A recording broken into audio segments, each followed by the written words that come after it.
So it's early, like 6 in the morning early, and I'm rarely ever up at this time, but I am today, and I'm excited because I'm going outside climbing today for the first real time this season. But the only problem is that I've injured my finger twice on the same hand. I hit my hand with a chuck of a drill yesterday, and I have a massive blood blister, and I'm also dealing with a bit of a finger sprain. So I'm just waiting for my friend to pick me up, but today might be more filming than it is climbing.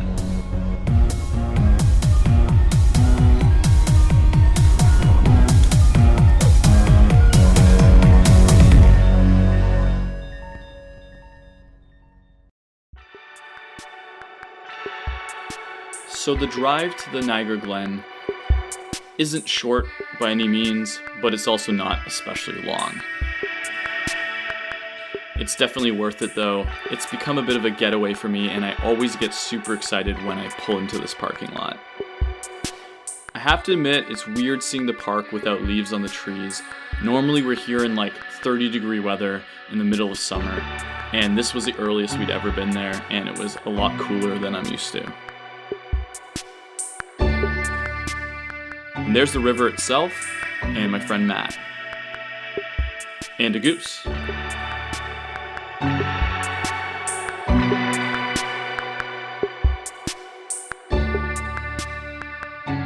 And you can especially see what I was talking about as we descend into the glen. Normally these boulders are hidden behind trees and leaves. You can barely see them sometimes, even though they're massive, they're underneath the tree line. Where here you could completely see them in plain sight, especially because they're covered in this cool green moss.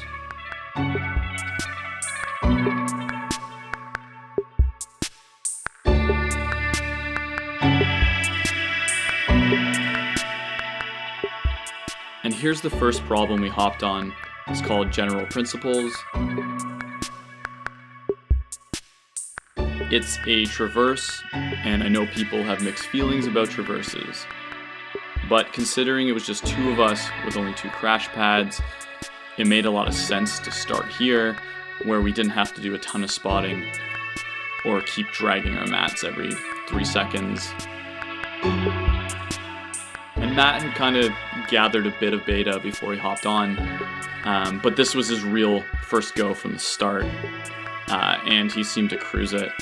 And I have to admit, it's kind of long and very crimpy, and last time I was on it, I kept falling around here, and when I saw him here, I got a little bit triggered because I was certain that he was just going to hop on this thing and flash it. Yeah, come on. Lucky for me, my ego remained intact that day. Sorry, Matt. So at this point, I kind of decided it's my turn. I should probably hop on this problem and give it a go. Except for I'd already tried it before. I knew where I was falling off, so I needed to get back to that spot and work the crux so I could get through it when I started the problem. And if you can see my left hand here, you can tell that there's a lot of crimp strength needed in your left hand to stay in the wall as you move around this corner. And my left hand was the one that I mentioned I'd hurt in 2 different places, one of them being a minor finger sprain. So it's probably not the best problem to hop on, especially given how cold it was and how hard it was to keep my hands warm. It also didn't help that I clearly had forgotten the beta I used last time, was looking for holds, and just struggled the whole time on it. Thankfully, the rest of the crew showed up around this time, and I got off the problem to let other people try it.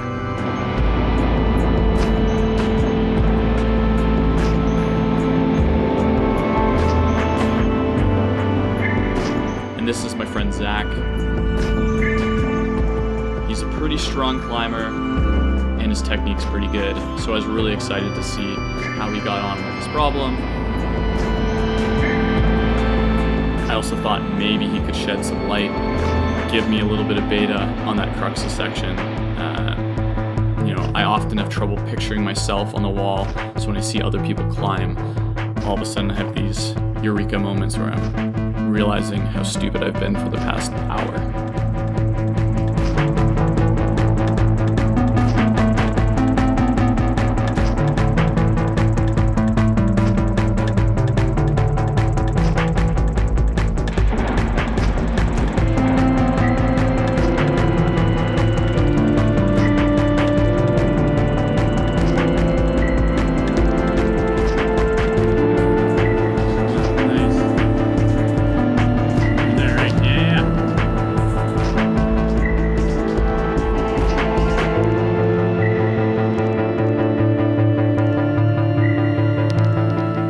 And it would appear as if we all found the crux.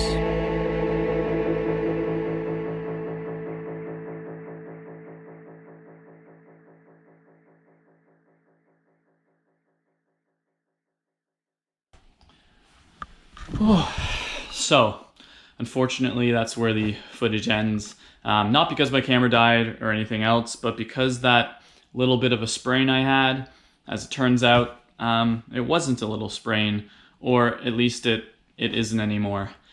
Yeah, I think the moral of the story here is don't climb outside when your fingers hurt. That's stupid. I guess my plan here now is to go back into the vault and edit together some climbs from previous seasons, because as it stands right now, I won't be climbing for a while.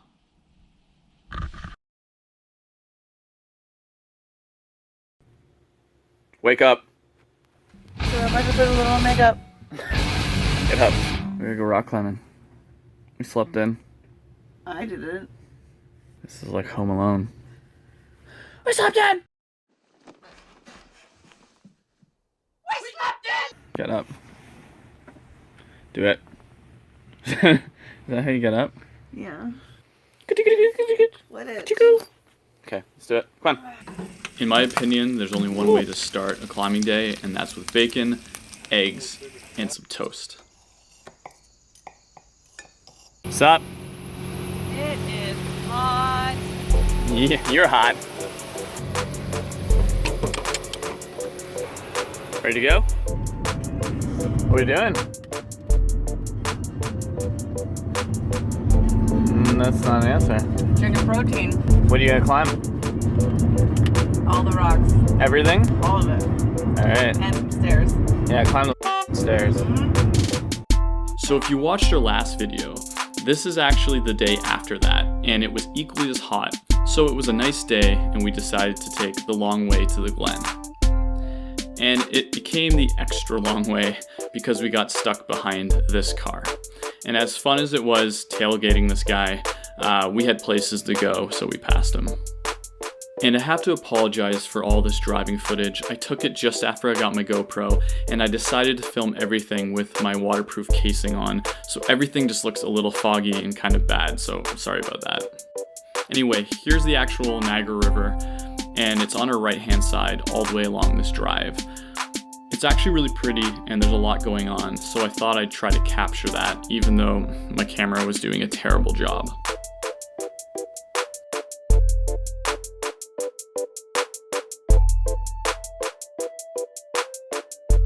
And as you start to get closer to the falls, you can see the water pick up and get more turbulent. It's pretty cool. And close to the falls, there starts to be this horizon of mist, and you know you're close. And there are the Canadian Horseshoe Falls. And across on the other side are the American Falls. Shout out to the 3 Americans who are watching this video, or actually anybody who's watching this video. Anyway, the Niagara Falls are really cool to look at. You should definitely check them out if you haven't. For me, they're super important because they carved out the escarpment, and without that, there would be no climbing. And here's that same parking lot from the beginning of this video with trees. It's amazing how different it actually looks. We're here. What are you gonna do? Probably just sit around, look at the clouds. Quit it. All right, let's go. What seems to be the problem, sir? You have no shirt? Yeah, And we have to go inside to get the bouldering pass, so I don't think they allow me shirtless in there. Maybe I'll borrow your top. I look good in a pink tank. I'm gonna wear my shirt. I have a sweater in 40-degree weather. You just put on my sweater to get your party pass. That looks good on me. Woo! This is like it's a new look. I think you should just boulder with that on. Is this sexy? Yeah. How'd I look? You look really good.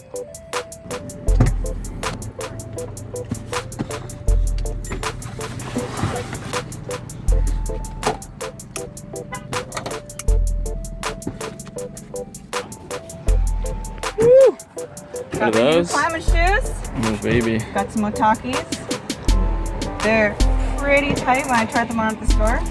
So we'll see how they stretch, but Mac's pretty good with returns if they're too small. So. Those look sexy. Look how new those look. I know. The blackest of blacks. Do it.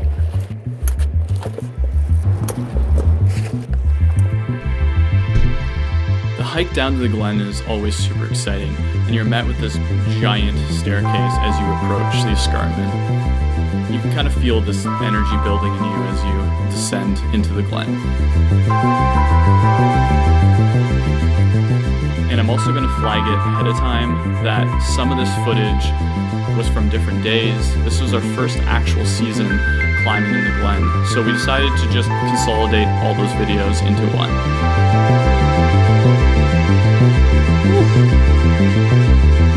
And here you can see how different the approach looks with trees there. Don't forget to hydrate yourself.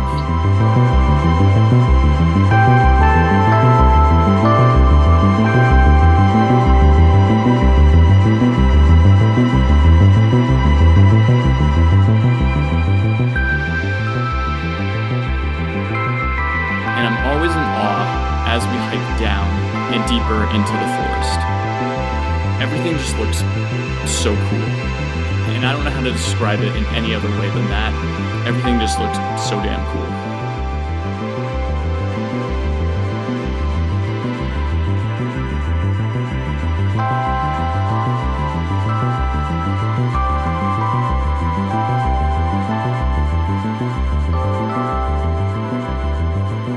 Here was the first boulder of the day.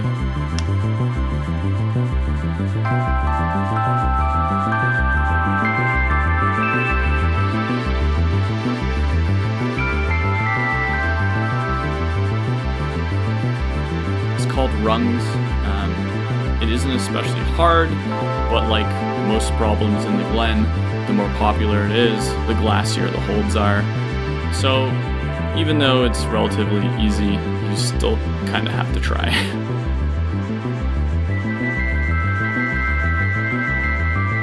It also helps if you know the beta. We were hopping on problems we'd never done before, or we didn't know how you're supposed to climb them. Easy peasy.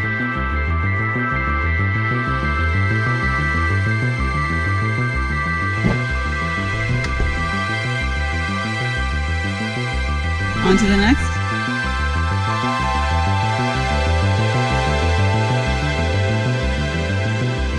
Again, this place just looks so damn cool.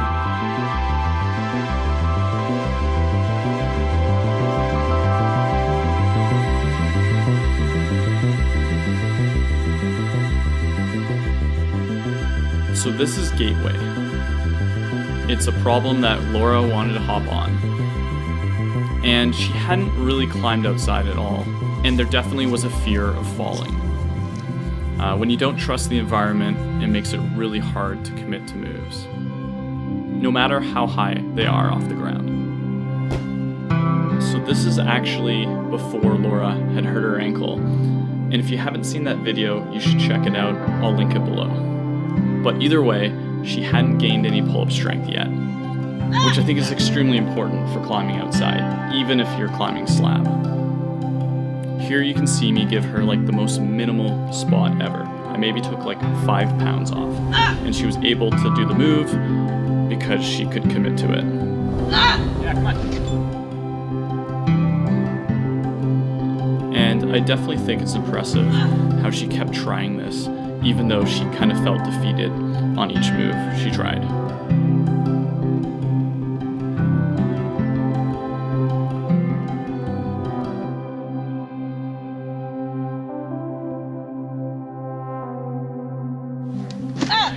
But in the end, the Boulder won, I guess. So here I am on the same problem. I say gateway variant because this is how I originally learned it. I was told you're supposed to go out right and then top out.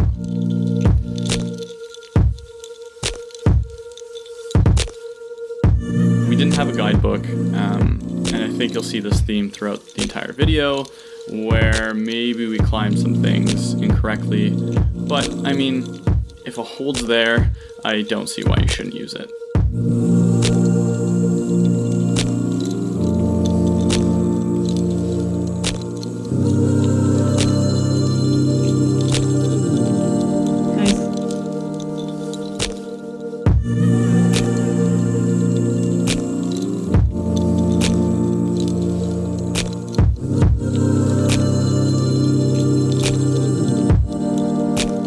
Luckily for me, I actually did the variant that ended up in the guidebook, which is directly straight up, so I think I can officially say that I climbed this problem.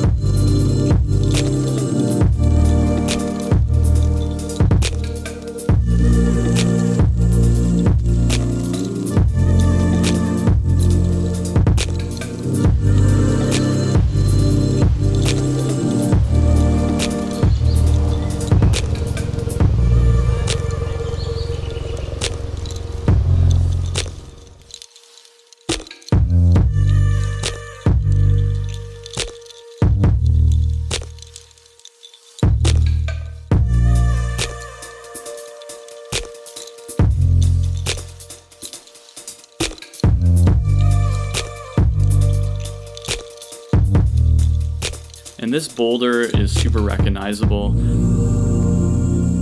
It's kind of right in Wonderland when you enter that area.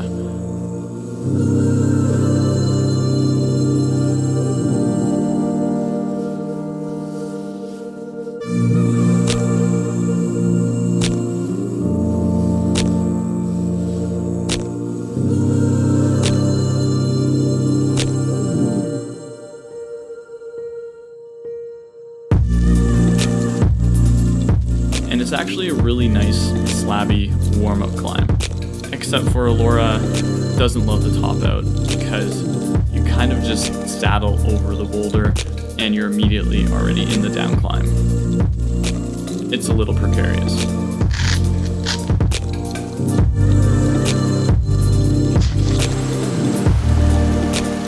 And along the river trail, we found this really cool little boulder.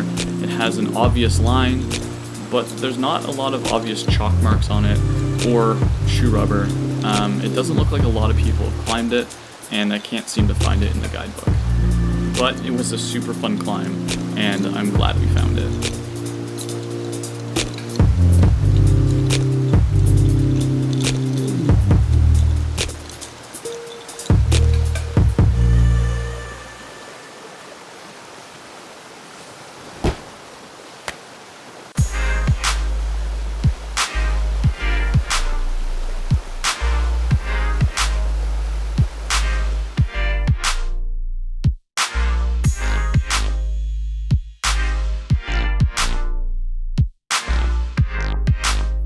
And this was Siracha. I just found out the name like 2 minutes ago.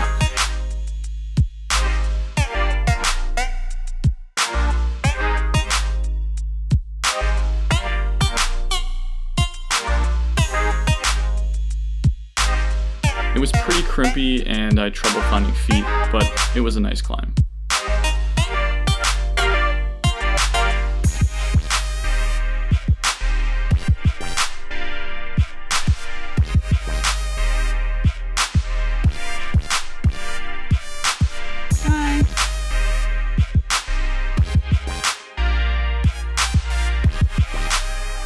And here's another unknown climb. You can see all the chalk marks where people have climbed it. It seems like a really obvious line, actually more obvious than the problems that are there, but for whatever reason it doesn't seem to be in the guidebook. It also is fairly crimpy, but had a reasonably nice top out. Although Laura also hates topping out on boulders.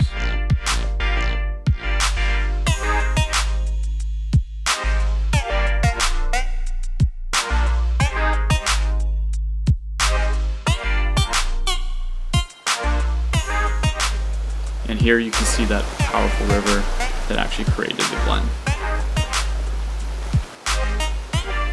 And this is Winter Retreat. I tried it once before and used a foot underneath to make my way up the face of the problem. But when I arrived, there was no foot, so I had to use this heel, which I was convinced didn't work.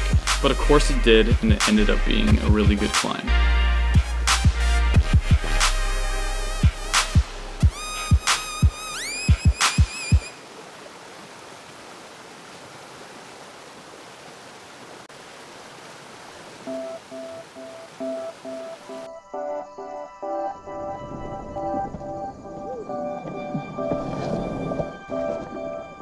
And as any hike tends to be, you start to realize how tired you are when you're hiking uphill. And unfortunately, the way out of the Glen is always uphill.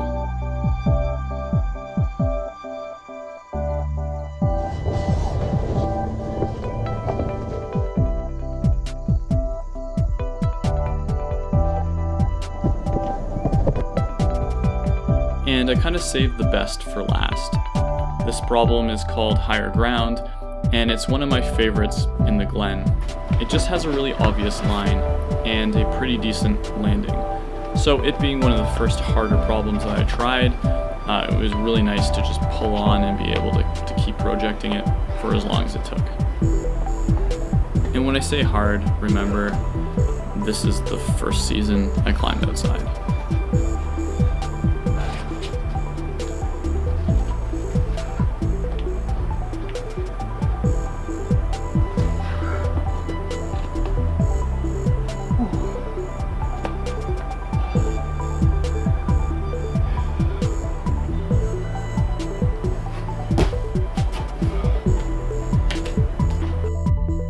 And there was one more climb we had to make before we left, and it's always the hardest. And it's these stairs. At the end of the day, you're just exhausted. I was feeling it, and clearly Laura was as well.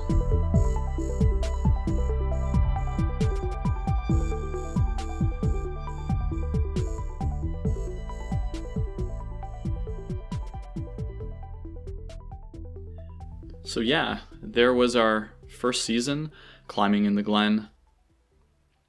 Actually, our first season climbing outside at all.